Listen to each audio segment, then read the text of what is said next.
All right, we're ready. We're live. We're ready. All right.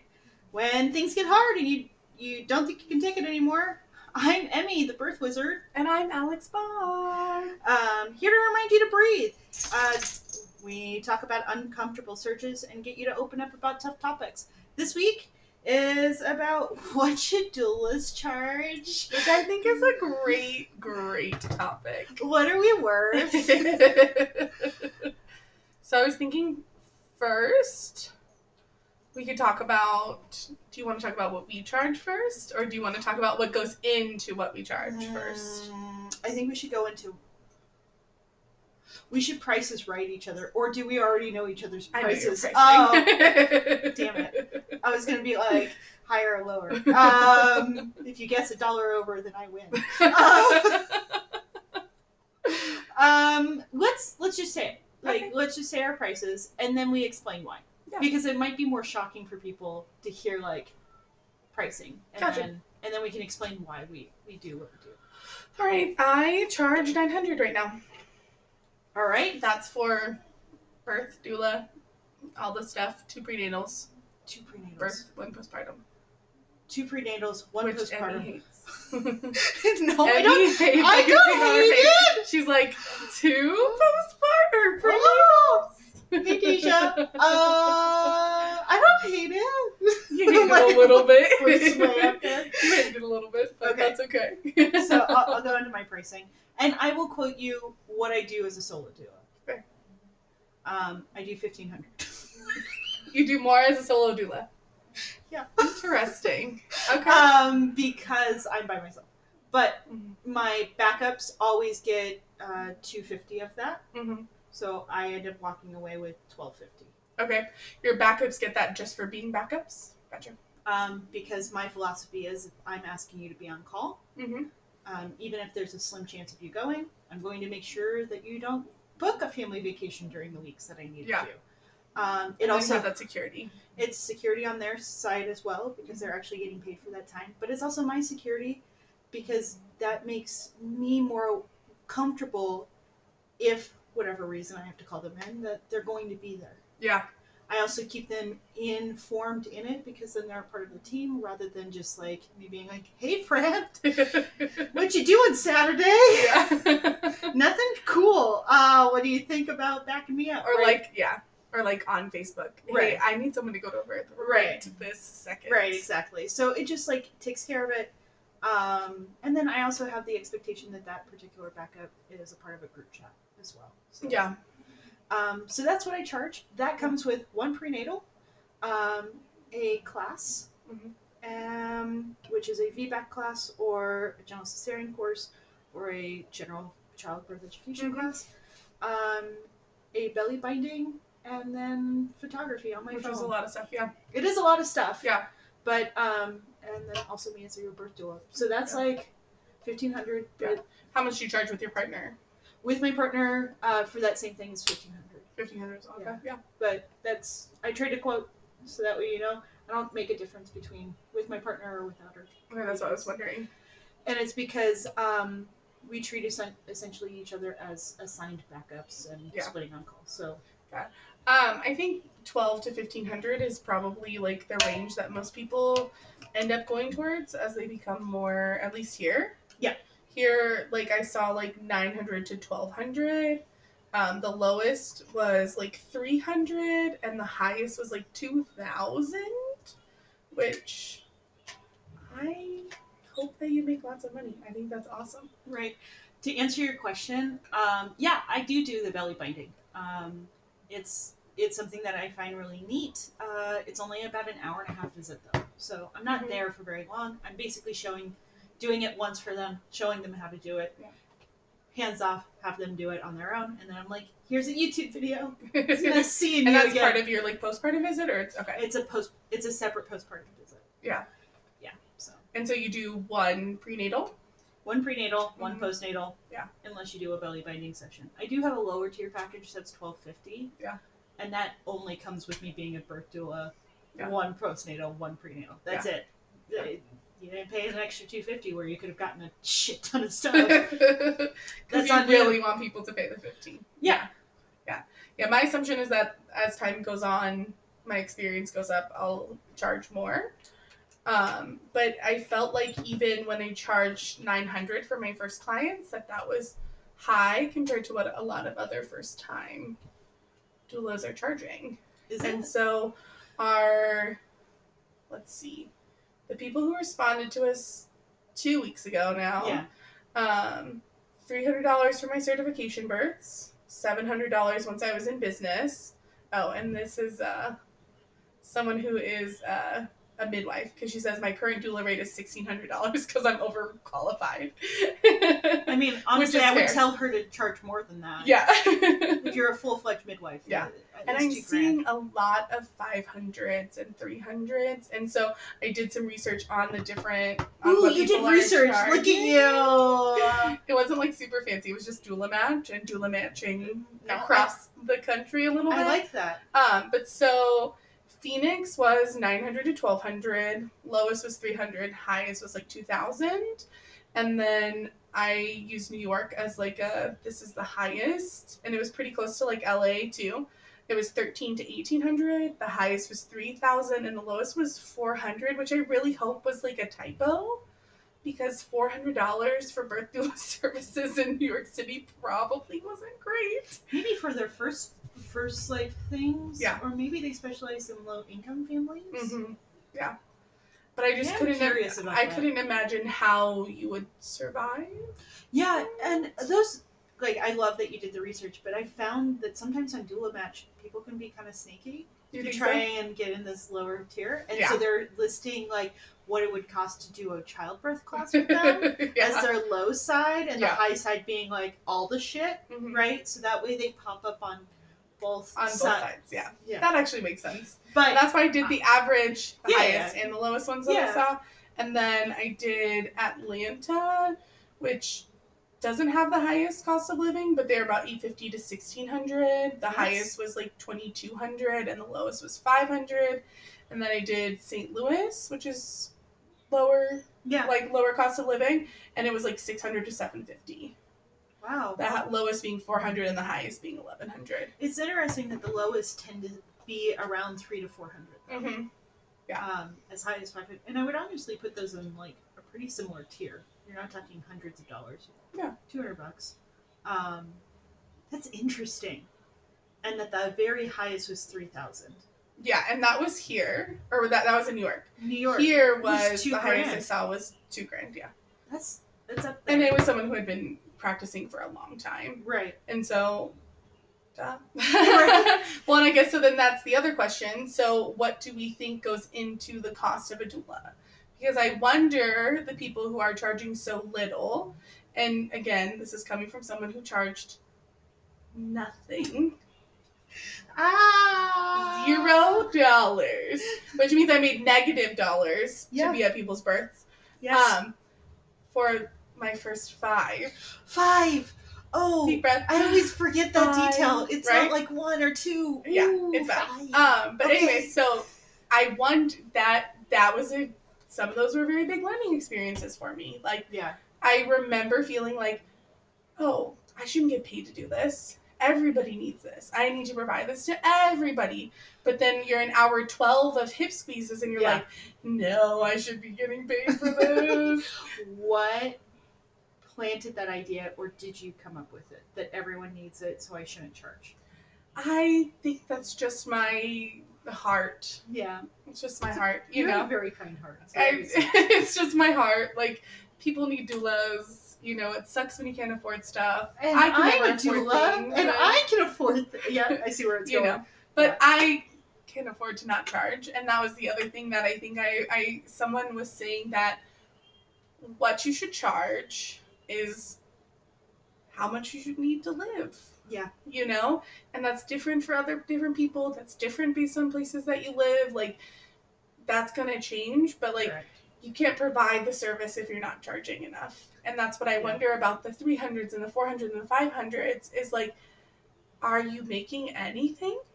I think the other side of that, too, is the assumption, because you and I are in a position with our doula work where it is our full-time gig. Mm-hmm. So there are those who are doing it, and I hate to use the word but hobby. Yeah, part-time hobby. It's not they don't need it for the cash essentially. So, them for that reason, they might be that lower tier because it's like I'm doing it for like who I really like, and it's fun. It's an extra couple $100 so I can do my hair, right? Like it's not where they're planning out weeks and months of like making sure that you're not overbooked or underbooked, and like what are your bill situation and all of that. And that's fair.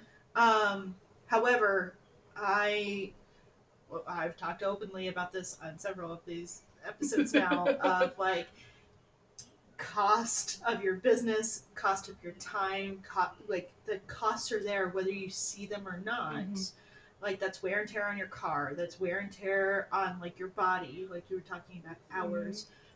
That's going to be like cost of like having your website up, and like how often are you driving back and forth, like you have all an LLC, are you driving, the food you eat at the hospital, the stuff you put in your doula bag, the things you provide to your clients, then that doesn't include the education and the books and the time and the money and the certification and the trainings, and it's like the child care. Last minute child care is awful. And then as a new doula, I feel like it's like another training, take another training, take another training, take another training, take another training, and you are like, you don't realize that you're negative. You know, you don't realize that even if you get a couple clients, you're still in the red. You still haven't made money this year because, or over 2 years, or things like that, because of all the costs that go into it.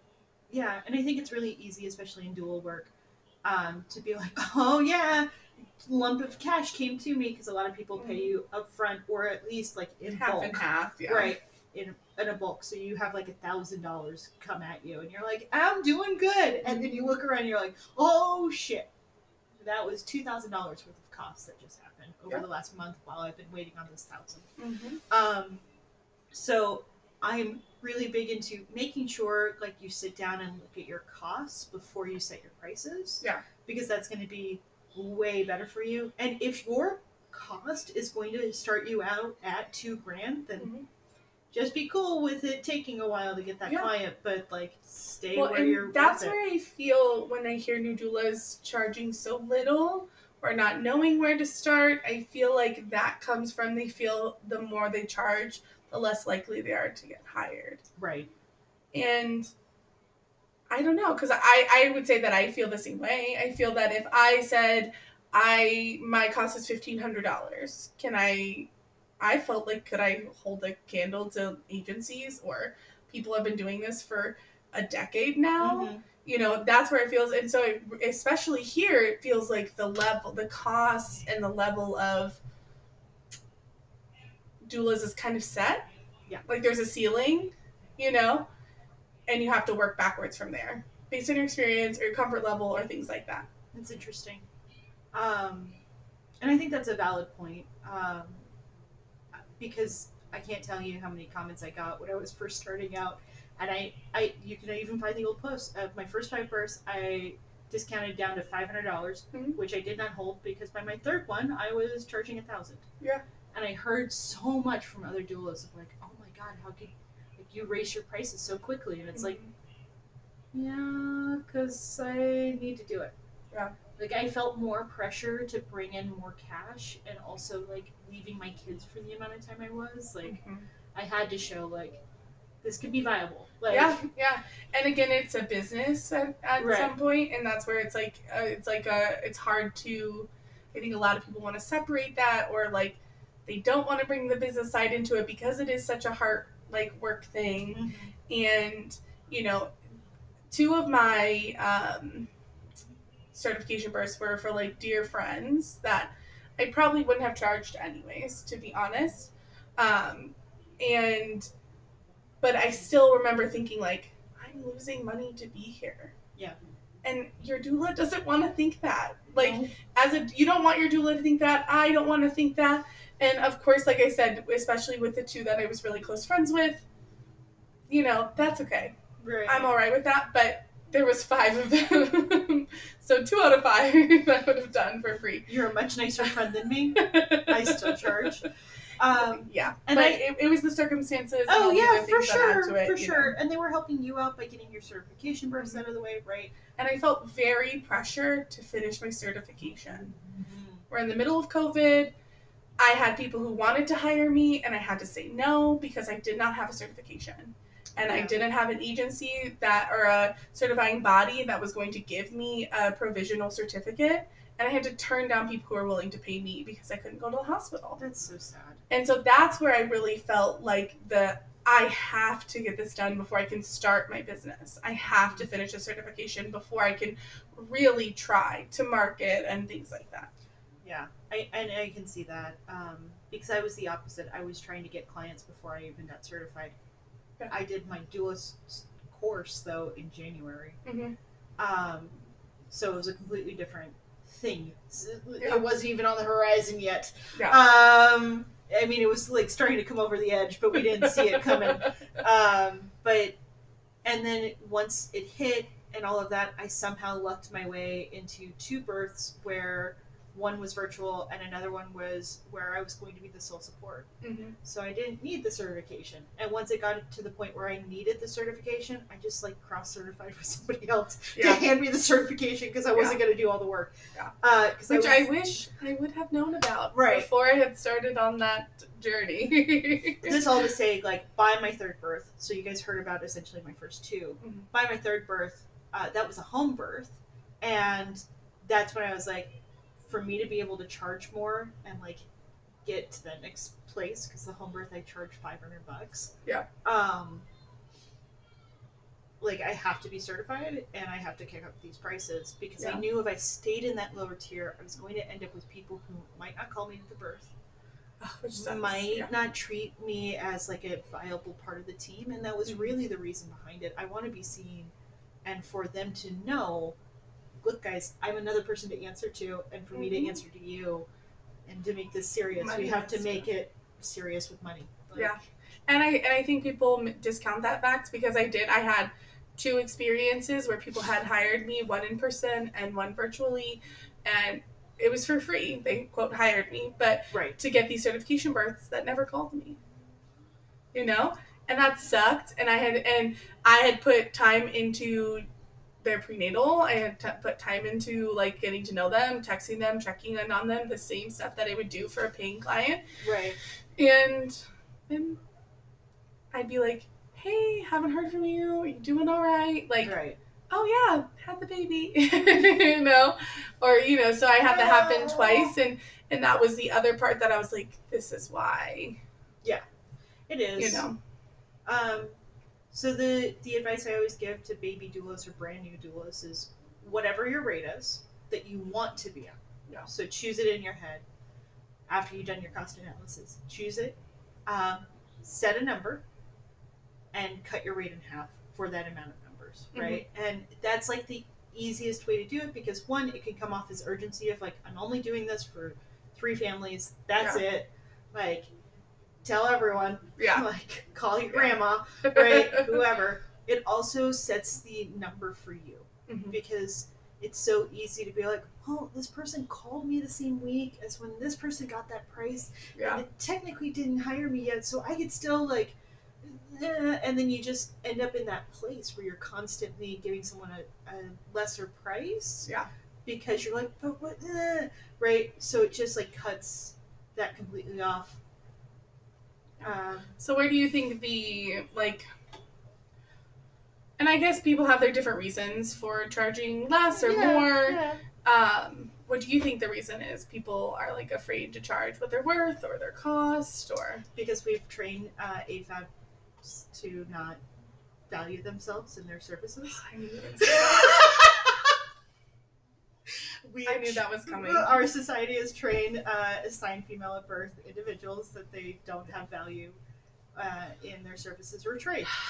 So, and all of our emotional labor directly goes unpaid. Correct. So that's like just like, you know, when we talk about foundation, that's going to be a big one. And typically in our work, they're women identifying individuals. So that's like just foundational work, right? Foundational work was already done for us of making it difficult to have our prices be what they are.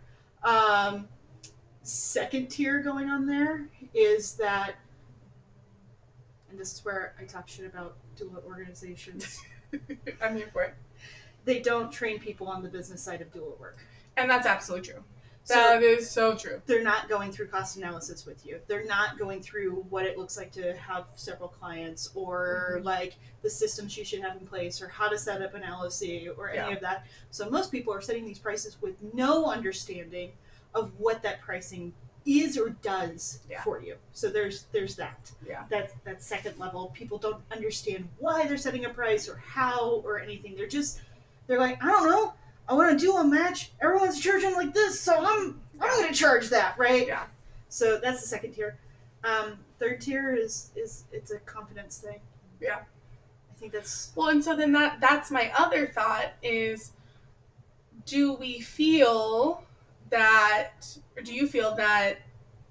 I used we. we. So cute. Anyways, do you feel that if people charge more, clients would respect it? Do you think that clients respect the prices that doulas are being paid now or asking for now?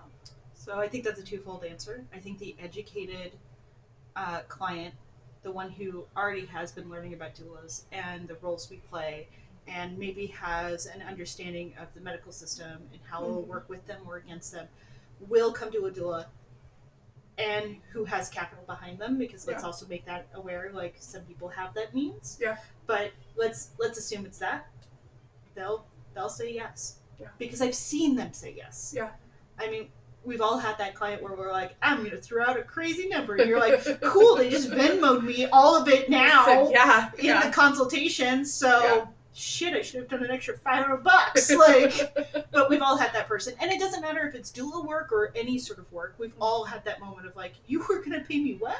Like, because everyone finds a different value. So individuals who have already been trained and educated will find that value.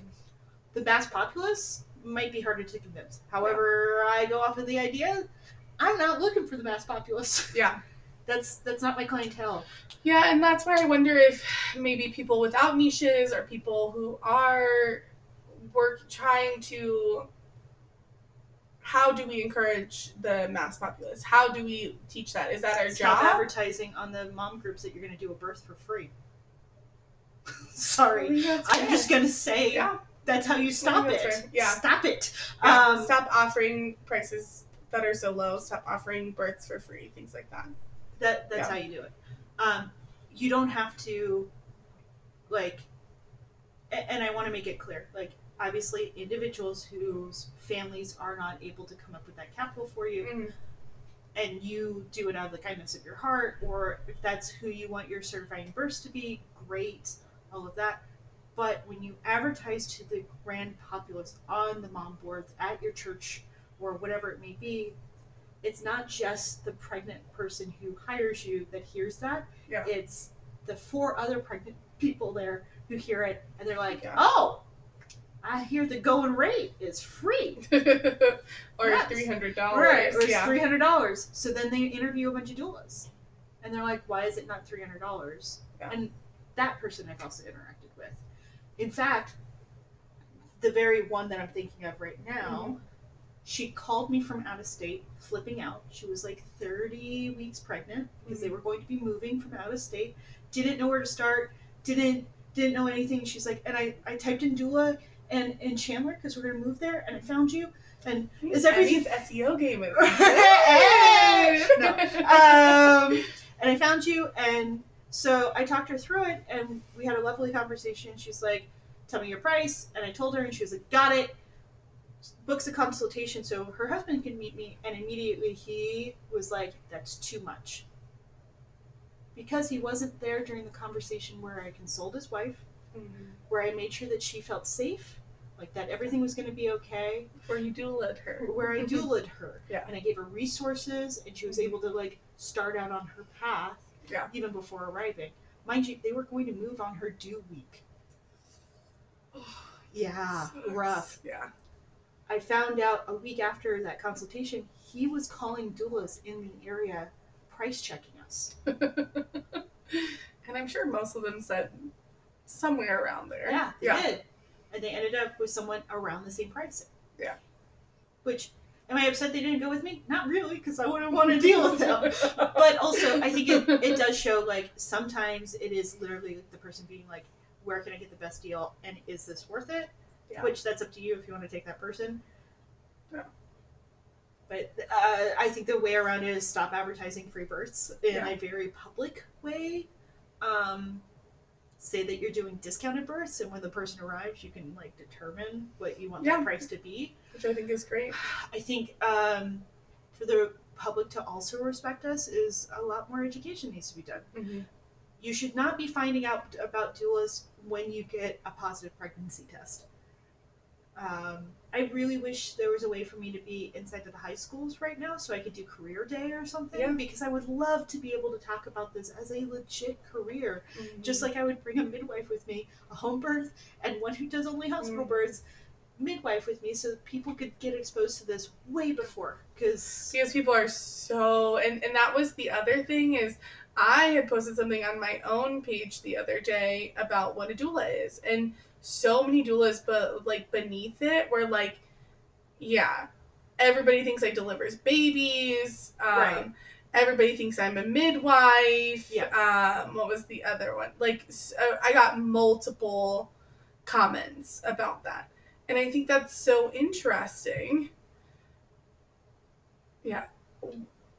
What? What's a doula? JK, people think doulas still think doulas deliver babies. Yeah, for sure. And I make the joke that it's like, I'm a doula, not Paula Abdul. I think it's hilarious. Sorry, I'm not the pop star from the 80s. I like that. I think that's great. But yeah, I do think exposure would be a really great way to help the public and understanding what the prices are. I think also educating people on like how much goes into doula work, because I have so many people who are like, when I interact with those who are uneducated and kind of doing that cold contact with me, of like, how much is your price? And I tell them, and they're like, oh, what is it if you just show up to my birth? And I was like, oh no. If someone says yes to that, you need to run. Yeah. Like, no, that's not okay.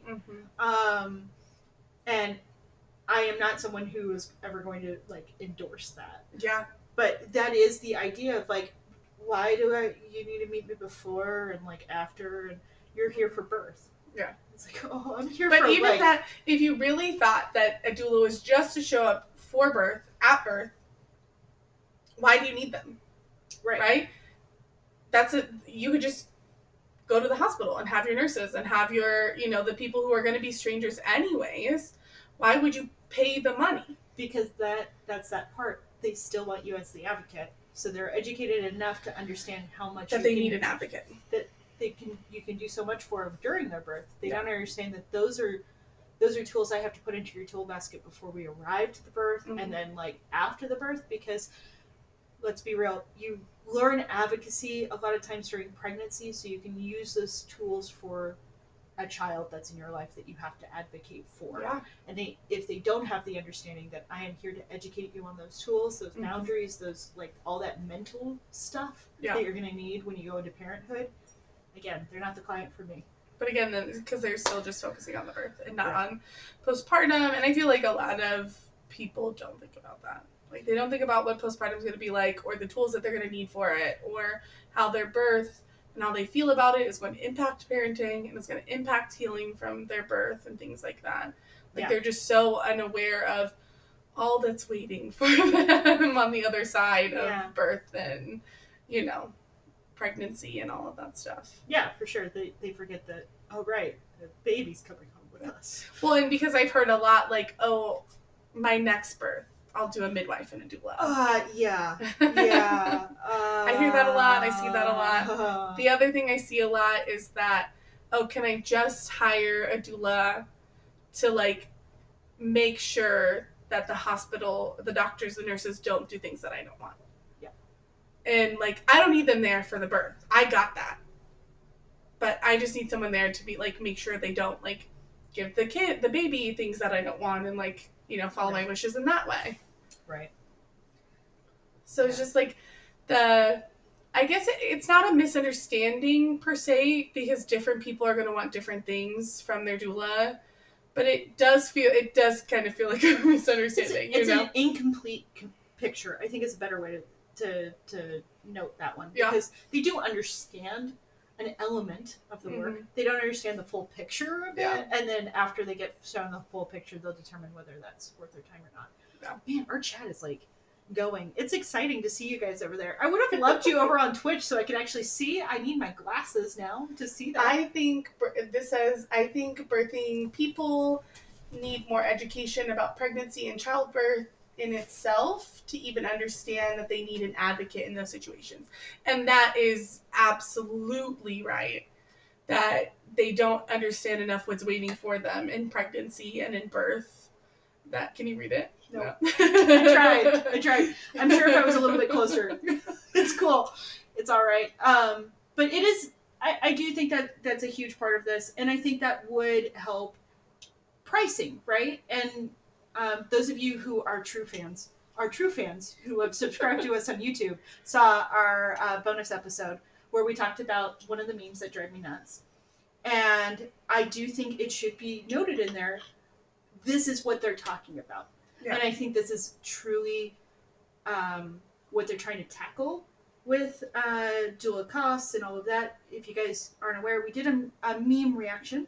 And it was episode. Great. It's fun. It's so fun. Really fun. Go over there and check it out.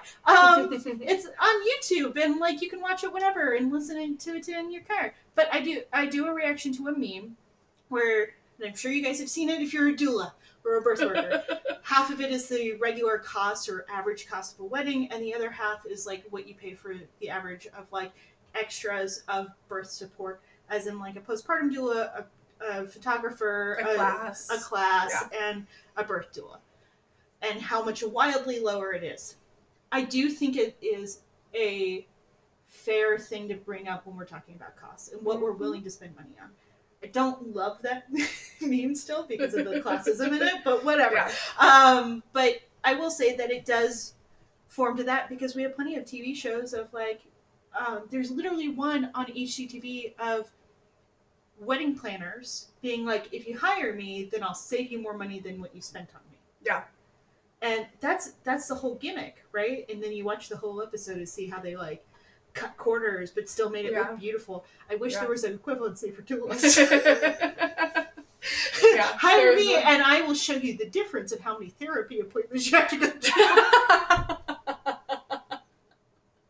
Because I'll avoid trauma. Oh, that's so funny. But yeah, let me show you. Right. Yeah, and that's where I think a lot of it, people have to go through the hard thing and the trauma before they realize it, because it's so unknown in our society and things like that. And that's why it was interesting to see the different costs in the different cities and stuff like that, just because it's like, of course, some of it is going to be cost of living and things like that, but I think some of it is also going to be whether or not people value it, so and whether or not the community values it. Right. And I'm glad you used the word community on that one, because my question now is, are there different communities that maybe we're tapped into or not tapped into as doulas that value it more or less? And I'm just going to say it outright. If you deal with mostly white, wealthy individuals, do they value it at the same level as someone who's indigenous, who understands like the history and like how it's always been a part of the culture, versus like someone who's middle class and maybe from a different background, right? Like each of those communities, and maybe a more medicalized background in general, are going to have wildly different understandings and views on how it impacts their community and how valued it is. So I do wonder if like maybe the reason I was so quickly okay with raising my prices is my community that I was targeting is a very medicalized community that knows they need advocates. There are individuals who have been burned before because they didn't spend the extra money on it, and like individuals who are like have fire and are like, whatever I do, I can't have it like last time. So maybe that's the reason why I was like, it was easier for me to jump up, because that community is ready for that. Yeah. Versus maybe me dealing with like first time mom community. Like, why do I need that?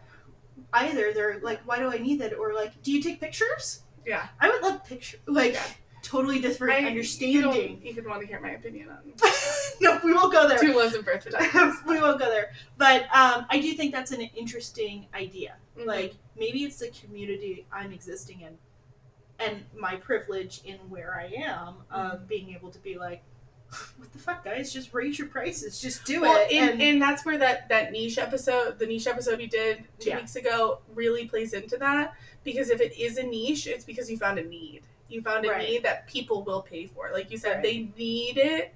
They need that support and that advocacy, and they know that. And I think they're finding that valuable. Right. And I think the same people will pay for midwives out of pocket. They'll pay for, the things that they need out of pocket. Even if they're more expensive, they'll kind of find a way for that because they know, or hope at least, that this will help have a better outcome or things like that. Right. I was so broke when I paid the birth broke center. Were you? It was terrible. But anyways, sorry. That's okay. We could afford peanut butter. Just peanuts. Well, and because we were broke enough to where I had to work to 38 weeks so that I could have any type of maternity leave. And so, but it was still valuable to me because I wasn't being heard at the hospital with my OB, and I was being treated so poorly. It was worth it to me to at least try. Right. To get different care, Yeah. and maybe salvage some of my pregnancy kind of thing. Right. And so at that point, it was kind of like, whatever it costs, we have to pay it, even if it's going on credit cards, even if it's going to get paid off 6 years from now. I don't know when it's going to get paid off. It's still there. It'll be fine. It'll be fine. We'll take care of it. It's fine. But that was kind of like, I had a need that needed to be taken care of. And I didn't see it before. I was like, who takes my insurance? Yeah. And I picked the first one, and I made an appointment, and that was kind of it. Yeah. There was so much waiting for me there, but I kind of compare, like, birth in general to, like, the Wizard of Oz. Like, Dorothy had to go through a lot of shit to realize, like, everything was fine at home. But, like, I think of the same thing. Like, you really have to go through that journey to realize, like, all the things that are going on and all of the questions you need to ask. And part of it is predominantly, like, white middle class culture, being that birth happens in a hospital behind closed doors, and you don't see it unless you're in that moment in your life, and then it's done.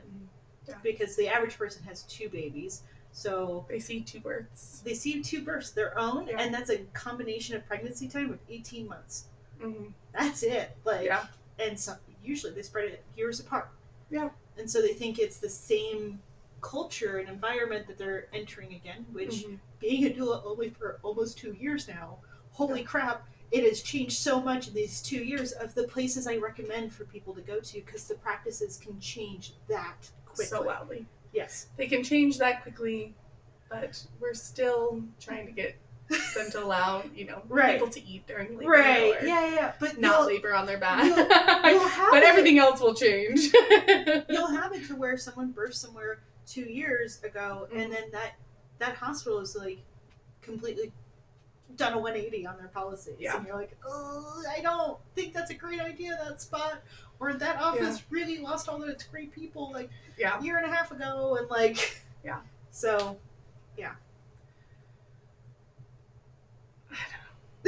I'm just taking it in, because it's just, this stuff is hard. And this stuff is like, and then my big hesitation is kind of going back to what I talked about in the beginning, is kind of like what do I do if the people who need my services can't afford my services? And that's where I feel like that is like the hardest part for me.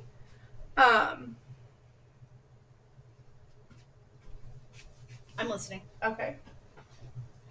This says, nothing makes you realize you need a doula like not having a doula when you needed one. And that's very true. Yeah. But sorry. I've had that situation where people have approached me and they're like, like, I see the value in this, but I can't pay for it. And then I literally can't stop thinking about them, kind of thing. And like, I don't know, it's just hard and that's where I feel that, and that's why I became a doula, and that's why I'm like, I wanted to do this work, but then it feels like I'm in this work, and it's like, oh, only one type of person can afford me. Right. Like, right? And I have to charge that because I have to live. I mean, you know? So maybe challenge it a little bit. What's stopping you from charging more? And you take that surplus, so every like person who encounters you then saying I can't afford it, you can do a gimme. Yeah. And that's my plan. Like, that's my plan. Essentially a wealth tax inside of your doula services. Like, and that's my plan. And I think a lot about how to make like equitable practices, how to balance it out per se. Yeah. Like you said, charge a little more. Take a chunk of what I make. I take a chunk of what I make on every birth and I donate it somewhere. Like that. Yeah. It's just because I'm like, I don't know what to do, you know? Yeah. And then on the other side is that who am I to say that what this person needs is a doula? Right. You know? And that's the other part is like, is that my white savior complex, you know, coming out? Or is that me really trying to have equitable and fair and practices that provide for my community and help with my community, you know? Right. And I mean, that model's kind of already out there. Sliding scales are essentially that. And like, there's a ton of stuff out there that can kind of set you up for it. In fact, Starbucks does it a lot. It's called the angel effect, where you charge for an item and you say a part of it is going towards a cause, and people are more likely to buy it at the higher value or higher rate, even though the value of the item could be nothing. Yeah. Because I get this angel effect that I did good by buying the water bottle that's also going to donate water in Africa. I don't know where in Africa, but I know they're donating it, so I'm good. Is it like where they can drink it? I still don't know, but I did it, right? Like, so I think that is a good thing to touch upon, though, of like knowing your white saviorism or even your saviorism in general, and the other side of like how much can you give away? Yeah. Well, and half of it's white saviorism, and half of it is just like, I know what it's like to be poor. Like, that's really it, and it kind of sucked, and nobody helped me out, and I'm like, I would love to, like, you know. Trevor Noah talks about that a lot. No one scooped me up and said, here, let me take care of you. Right. Let me help you buy a home or do any of this, you know, stuff that people did. So I kind of know that feeling, and I know how much that sucks, and I feel like I want to be that person, and I want to be that. But like you said, how much can you give away, you know? Yeah. And I feel it. And I think it also can become where you're giving away. How do I word this? So, not everyone can become my doula client. And I try and keep in mind for every person that says yes to me, I have to say no to somebody else. And the only person I want to say yes to is me. Yeah. So if a client says yes to me, it better be something that fills me up and doesn't drain me either of cash or time or frustration. Yeah.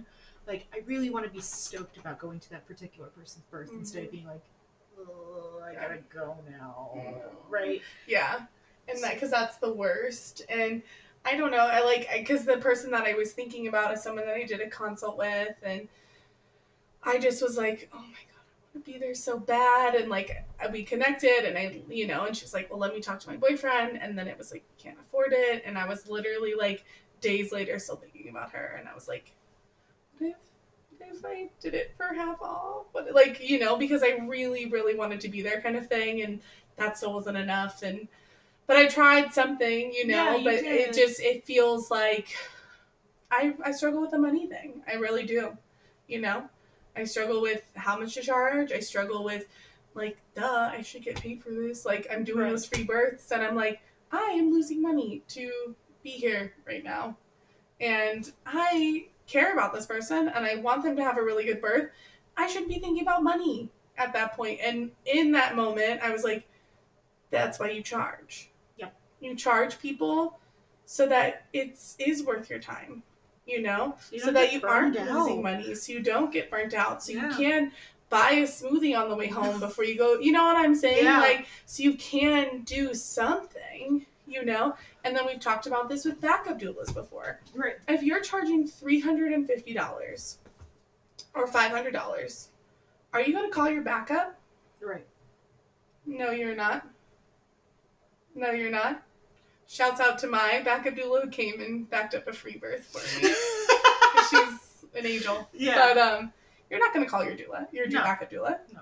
Because now you made, if you split the cost of the birth or whatever. Bucks because you were there for 24 hours, because I know that's what people are doing. Yeah. I want to make note real fast. There are doulas that I know who do trades or like swaps in order to do like free work without it being free, which I think is great. I think that's a really cool model, and I think it should be noted in this like conversation over like costs and all of this, because honestly, like if you want to buy my groceries for like 2 months, we good, like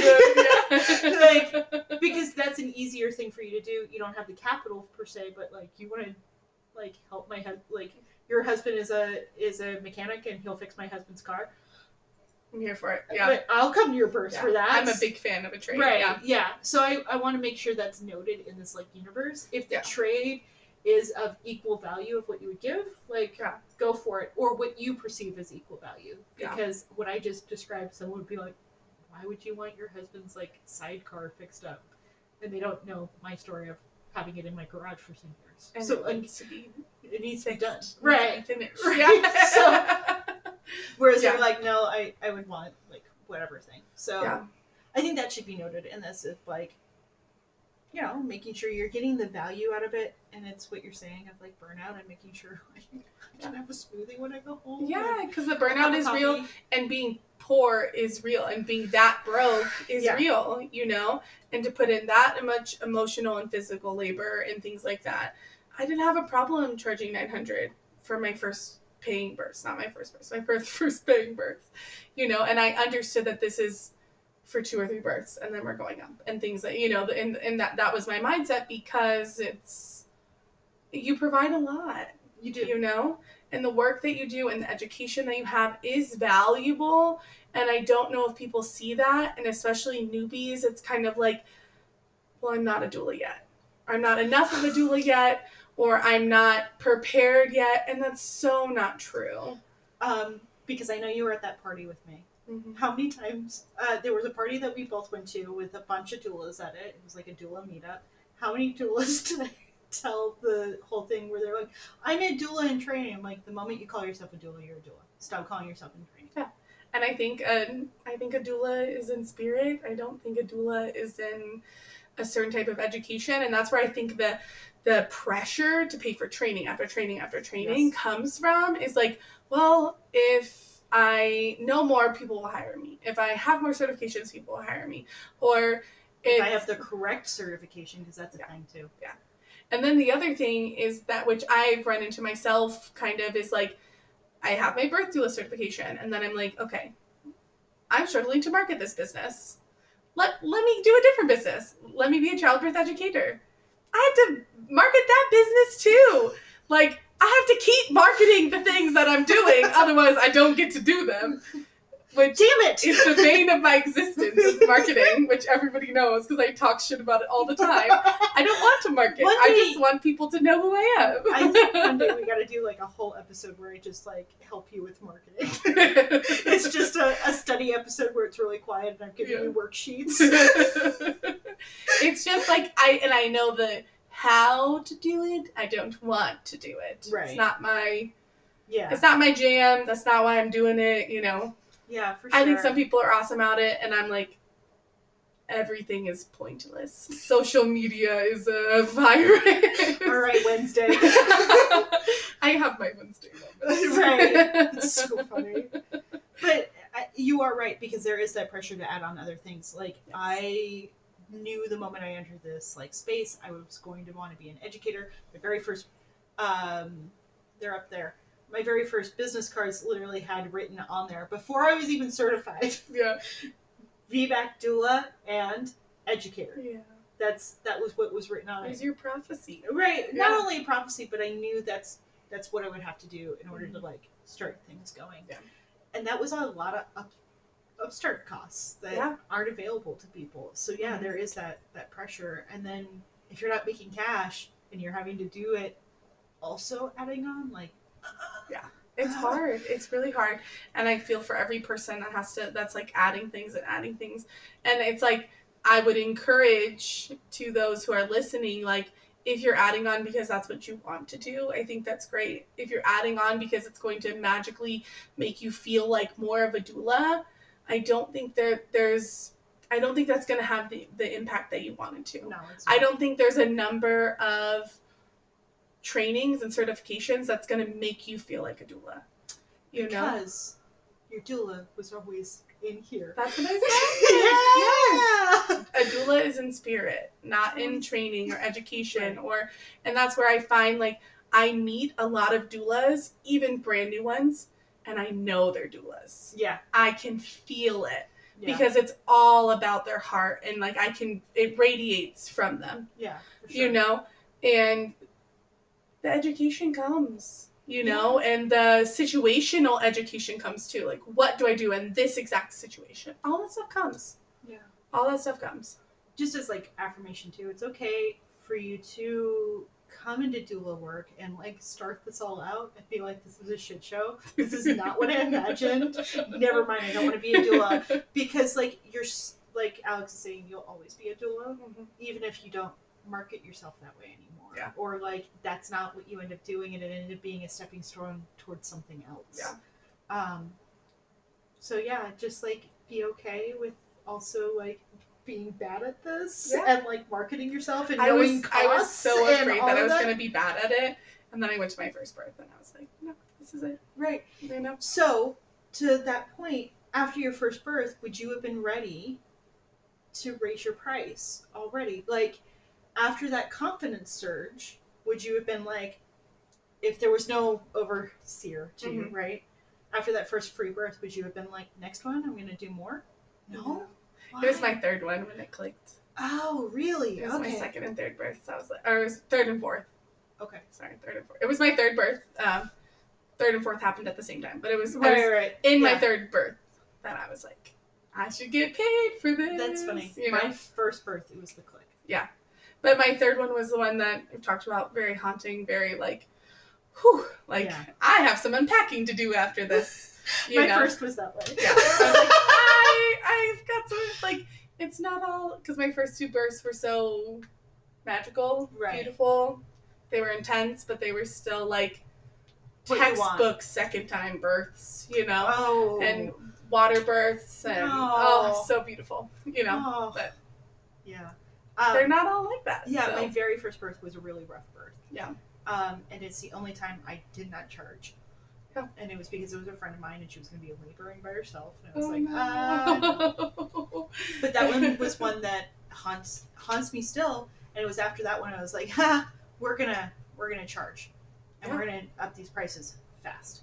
So, and I do, that was my only question is like, if you were willing to up it and if that confidence surge helped being like, I can do this and I can ask for money and I am valuable. Like that was what it was. Yeah. And I felt valuable. I felt like this is what I want to do, but it also just felt like I'm so new and everybody else knows how to do all this stuff and I don't know. And everybody's like, well, I've done spinning babies and I've done this thing and I've done this thing and I do placenta encapsulation and births and postpartum and I'm like, oh, that's so much money. Because you're like, oh, I could take a training, and then you click on it and it's like $800, $600, and you're like, maybe not. The only reason I'm as educated as quickly as I am is because I have a sugar daddy who helps like back birth wizard. Yeah. So, but I did my taxes for the first year and I spent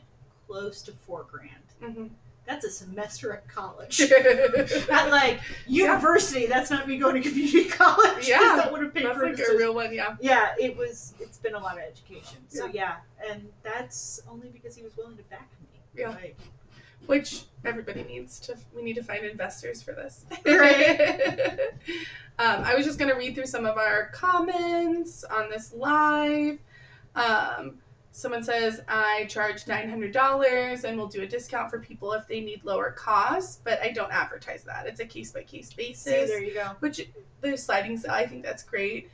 And I plan to increase my increase as my experience increases, which I'm hoping that everybody's doing. I'm hoping that you get a birth or two, you're upping the price, upping the price, Yeah. upping the price. I Yeah. really hope that's what everybody's doing, and I hope that as they do more births, they get more confident. I mean, on the DL, I'm changing my pricing in January.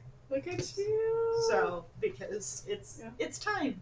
Yeah. It's time. And there's always a time. Yeah. You know? There's always like, it's time to it's do time. this. You know? It's time. And I'm feeling it. Like if I'm comfortable charging what I do solo with the same price for my partner, it's time to up the price. Yeah, because a partner is a valuable yeah. thing that you put forth and a valuable thing to people who are trying to hire you guys and things like that. Yeah. And if they figure out that they could pay for just one of us at the same price, then I would. Of course, I would take both. Right. Yeah. Right. Yeah. So. And I also think that helps you from getting too busy. I think Correct. that helps you from being able to take the clients that you want, focus on the clients that you have, that kind of stuff. Yeah. Exactly. Yeah.